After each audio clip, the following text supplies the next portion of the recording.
안녕하세요. 허북교회를 섬기고 있는 김주환 목사입니다. 오늘도 생명의 말씀이 여러분을 살리기를 바랍니다. 이 아이가 자라나면서 흔히 겪는 것 가운데 하나가 성장통이죠. 이 성장통은 아이의 뼈와 근육이 성장에 따라서 늘어나는 과정에서 발생하게 되는 현상입니다. 교회도 마찬가지인 것 같아요. 교회도 성장통을 겪게 될 수 있죠. 잃어버린 영혼을 구하는 일에 힘쓰는 교회는 어떤 면에서 성장통을 겪게 될 수 있습니다. 비록 우리는 초대교회 성도들이 겪었던 그런 정치적 탄압과 종교적 박해를 겪지는 않지만 오늘도 여전히 초대교회 성도들처럼 극심한 박해를 받는 사람들이 지구 곳곳에 많이 있음을 잊어서는 안 됩니다. 하지만 우리가 어떤 환경에 있든지 간에 누구든지 하나님의 뜻대로 살고자 하면 반드시 어려움과 고난을 만나게 되어 있습니다. 디모데후서 3장 12절 말씀처럼 무릇 그리스도 예수 안에서 경건하게 살고자 하는 자는 박해를 받으리라. 오늘 본문은 우리가 고난을 겪을 때 언제든지 받을 수 있는 세 가지 도움, 영적 자원에 대해 가르쳐주고 있습니다. 오늘 함께 보게 될 말씀은 데살로니가 전서 2장 13절에서 20절입니다. 데살로니가 전서 2장 13절에서 20절 말씀입니다. 이러므로 우리가 하나님께 끊임없이 감사함은 너희가 우리에게 들은 바 하나님의 말씀을 받을 때에 사람의 말로 받지 아니하고 하나님의 말씀으로 받음이니 진실로 그러하도다. 이 말씀이 또한 너희 믿는 자 가운데에서 역사하느니라. 형제들아, 너희가 그리스도 예수 안에서 유대에 있는 하나님의 교회들을 본받은 자 되었으니 그들이 유대인들에게 고난을 받음과 같이 너희도 너희 동족에게서 동일한 고난을 받았느니라. 유대인은 주 예수와 선지자들을 죽이고 우리를 쫓아내고 하나님을 기쁘시게 하지 아니하고 모든 사람에게 대적이 되어 우리가 이방인에게 말하여 구원받게 함을 그들이 금하여 자기 죄를 항상 채우매 노하심이 끝까지 그들에게 임하였느니라. 형제들아, 우리가 잠시 너희를 떠난 것은 얼굴이요 마음은 아니니 너희 얼굴 보기를 열정으로 더욱 힘썼노라. 그러므로 나 바울은 한 번 두 번 너희에게 가고자 하였으나 사탄이 우리를 막았도다. 우리의 소망이나 기쁨이나 자랑의 면류관이 무엇이냐? 그가 강림하실 때 우리 주 예수 앞에 너희가 아니냐? 너희는 우리의 영광이요 기쁨이니라. 우리가 이 땅에 사는 동안에 믿음 때문에 어려운 일을 만나게 되면 우리에게 항상 주어진 세 가지 영적 자원을 잊지 않기를 바랍니다. 첫 번째, 그것은 우리 안에 있는 하나님의 말씀입니다. 두 번째는 우리 주위에 있는 하나님의 사람들이고요. 세 번째는 우리 앞에 항상 있는 하나님의 영광입니다. 우리 먼저 우리 안에 있는 말씀을 살펴보겠습니다. 13절 말씀을 제가 읽겠습니다. 이러므로 우리가 하나님께 끊임없이 감사함은 너희가 우리에게 들은 바 하나님의 말씀을 받을 때에 사람의 말로 받지 아니하고 하나님의 말씀으로 받음이니 진실로 그러하도다. 이 말씀이 또한 너희 믿는 자 가운데서 역사하느니라. 데살로니가 교회는 어떤 교회인가요? 하나님의 말씀, 곧 예수 그리스도의 복음으로 태어난 교회입니다. 우리를 구원에 이르게 한 복음은 또한 우리로 그리스도를 위해 살고 그를 위해 어떤 고난도 견딜 수 있게 해주는 능력이 있습니다. 바울은 그 무엇보다 데살로니가 성도들이 하나님의 말씀에 대한 올바른 태도를 지닌 것에 대해 거듭 감사하고 있습니다. 성도가 그의 성경을 어떻게 대하느냐를 보면 그가 예수님을 어떻게 대하느냐를 정확히 알 수 있죠. 예수님은 영원 전부터 계신 살아있는 말씀입니다. 그리고 성경은 그 말씀이 기록되었다라고 우리에게 가르쳐 주고 있어요. 둘은 사실 본질적으로 같은 것이에요. 예수님도 말씀도 다 길이요 진리요 생명입니다. 오늘날 많은 사람들은 성경을 하나님의 말씀으로 대하지 않습니다. 자신의 실제 경험과 정치적 성향과 문화적 배경과 상충되기만 하면 그 말씀을 무시하고 평가절하하죠. 자신의 생각과 일치하는 말씀만 골라서 읽고 그 앞에서 아멘합니다. 데살로니가 성도들은 하나님의 말씀을 온전히 거룩하고 흠이 없고 완전한 말씀으로 받아들였습니다. 100% 받아들였습니다. 믿음으로 말씀을 받는 자에게는 반드시 말씀대로 이루어지는 역사가 끊이지 않을 줄 믿습니다. 여러분은 말씀을 얼마나 사랑합니까? 여러분이 가장 사랑하는 게 어떤 것이 있을까요? 그것들과 한번 비교해 보면 아마 도움이 될 것 같아요. 우리가 매일 먹는 음식보다 혹시 더 말씀을 즐기시나요?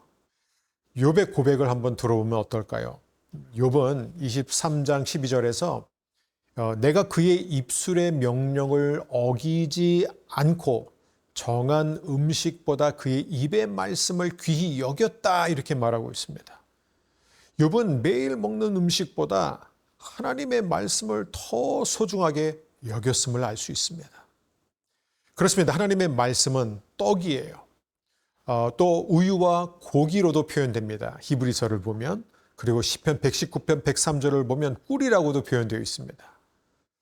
또 잠보다 우리는 하나님의 말씀을 더 소중히 여깁니까? 시편 119편 148절을 보게 되면 내가 주의 말씀을 묵상하려고 밤새도록 깨어 있습니다. 어떤 사람들은 주일날조차 말씀을 듣기 위해 일어나지 못합니다. 잠이 더 좋기 때문에. 우리가 고난 가운데서 승리하려면 반드시 말씀을 사랑하고 가까이 해야 합니다.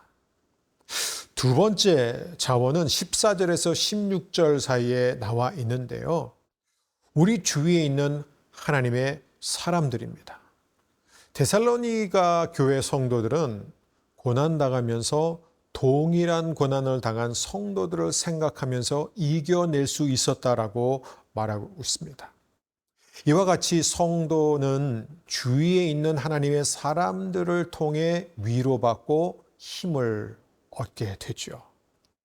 목회를 하면서 느끼게 되는 것은 이 사람들은 고난을 당하게 되면 더 자기 중심적으로 변하기가 쉽다는 사실이에요. 마치 자신이 혼자 고난을 겪고 있는 것처럼 생각하기가 쉽기 때문이죠. 물론 사는 곳에 따라 더 심한 박해를 겪는 성도들도 있죠. 이 바울은 유대에 있는 성도들도 유대인들에게 고난을 받았다고 말하고 있습니다. 더 나아가 예수님의 십자가를 유대인의 책임으로 돌립니다. 15절과 16절 말씀입니다. 유대인은 주 예수와 선지자들을 죽이고 우리를 쫓아내고 하나님을 기쁘시게 하지 아니하고 모든 사람에게 대적이 되어 우리가 이방인에게 말하여 구원받게 함을 그들이 금하여 자기 죄를 항상 채우매 노하심이 끝까지 그들에게 임하였느니라. 바울은 지금 이 예수님의 죽음과 성도 핍박의 주범으로 유대인들을 지목함으로 종교적 편협성을 보이고 있는 것처럼 보여요. 하지만 그렇지 않습니다. 바울은 지금 역사적인 사실을, 팩트를 그대로 말하고 있는 것뿐이에요. 하지만 이는 결코 반유대주의의 근거가 될 수는 없습니다. 성경은 결코 모든 유대인들에게 이 책임을 전가하고 있지 않아요. 로마인들도 이방인들도 다 함께 이 십자가에 동참하고 참여했습니다. 우리도 동참했죠. 결국 예수님의 십자가는 우리 모두의 죄, 이사야서 53장 6절 말씀대로 우리는 다 양 같아서 그릇 행하여 각기 제 길로 갔거늘 여호와께서는 우리 모두의 죄악을 그에게 담당시키셨도다. 하지만 지금 바울이 말하고자 하는 것을 놓쳐서는 안 됩니다. 바울은 이곳에서 왜 유대인들에게 책임을 전가하는 발언을 하고 있을까요? 왜 그들이 죄와 하나님의 진노하심을 쌓아간다고 말하고 있을까요? 언젠가 하나님의 인내심이 바닥나고 심판이 임할 것이기 때문입니다. 바울은 데살로니가 성도들과 모든 성도들에게 권면하며 위로합니다. 비록 우리가 고난당하고 박해를 경험하게 되지만 우리에게 고통과 핍박을 가하는 사람들은 결국 하나님의 진노의 심판에서 벗어나지 못하게 될 것이다.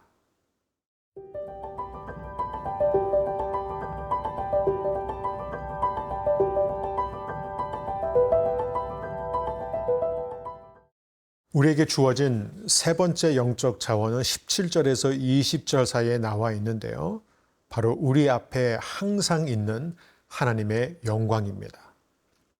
바울은 데살로니가 교회 성도들을 향한 애정을 가감없이 드러내죠. 영적 부모로서 자식을 너무 보고 싶어 하는데 보지 못하는 슬픔에 잠겨 있었습니다. 그곳에 더 오래 머물고 싶었지만 유대인들의 박해가 너무 심했기 때문에 쫓겨나다시피 떠났어야 했습니다.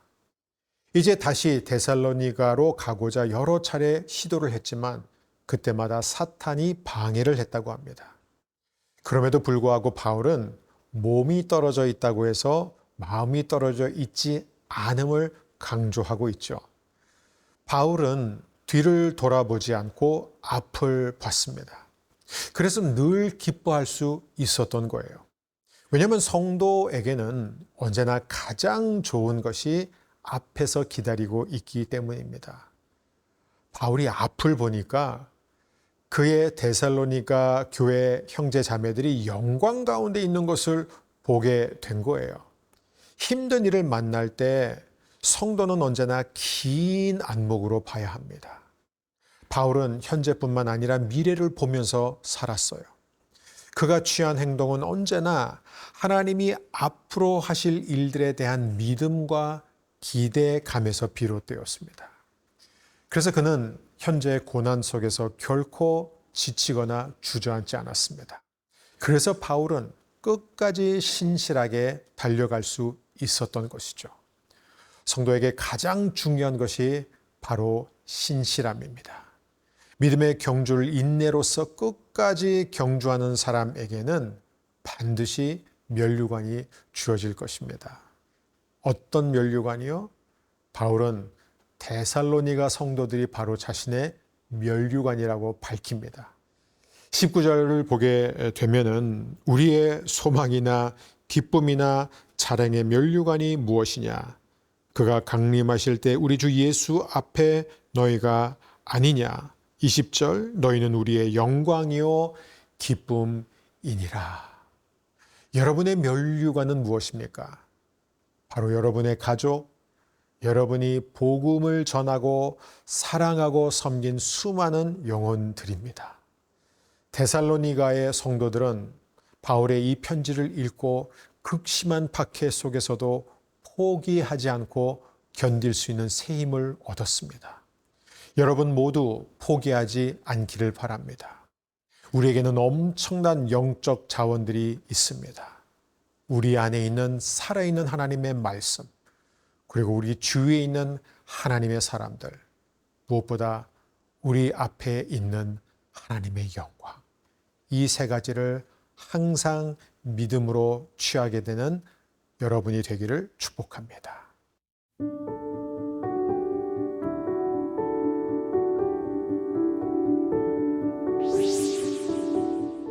사랑의 주님, 오늘도 생명의 말씀을 주셔서 감사합니다. 매일 먹는 음식을 주님의 말씀보다 더 소중하게 대하고 말씀 앞에서 때로는 저의 생각과 경험과 계획을 버리지 못했음을 회개합니다. 말씀을 향한 온전한 믿음을 회복시켜 주옵소서.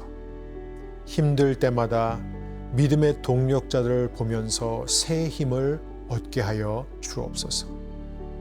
바울과 데살로니가 성도들처럼 긴 안목으로 영원한 미래 우리 앞에 있는 하나님의 영광을 보며 살게 하여 주옵소서. 예수님의 이름으로 기도합니다. 아멘.